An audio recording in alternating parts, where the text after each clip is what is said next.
Hey, it's Clay Trader, and this will be a video chart on ticker symbol SGY. We will take a look at the 30-minute time frame. Real quick, what do I mean by 30-minute in case maybe you're new to charts?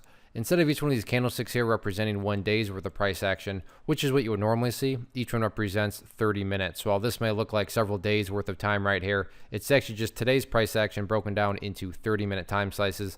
I like you this time frame. I think it does a good job of telling the quote-unquote story of the price, and then makes mapping out levels of support and resistance a bit easier to see. I don't mean to state the obvious, but I will anyways. Just an absolutely monster move today. The majority of the gains came, again, each one of these represents 30 minutes. So that candle right there represents the opening 30 minutes. And you can see the big price action happen there. Actually pulled back, and then again, 30 minutes. So you can see the final 30 minutes of the day right there.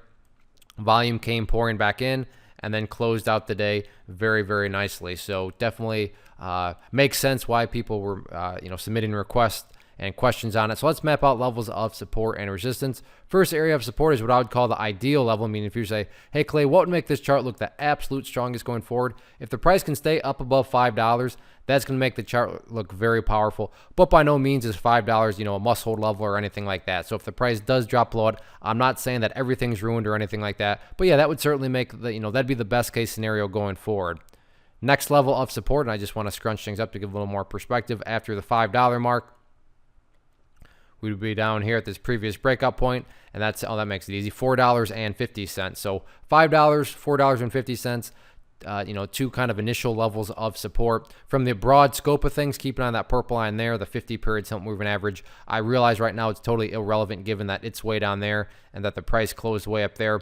But the point and keyword there being moving. So as time goes by, that line is going to continue to move its way upwards and get more and more relevant. But those are going to be the levels of support.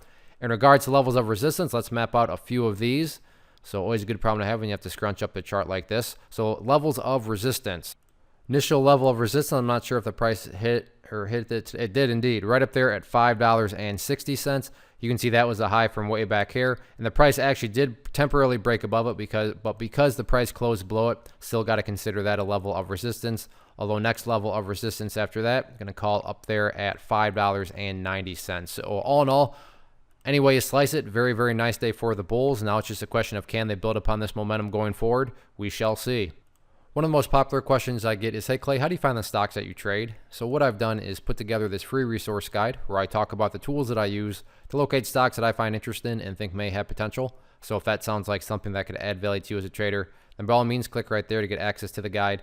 The guide itself is very short and to the point, and like I say, it is free. Thanks for watching. Have a good one.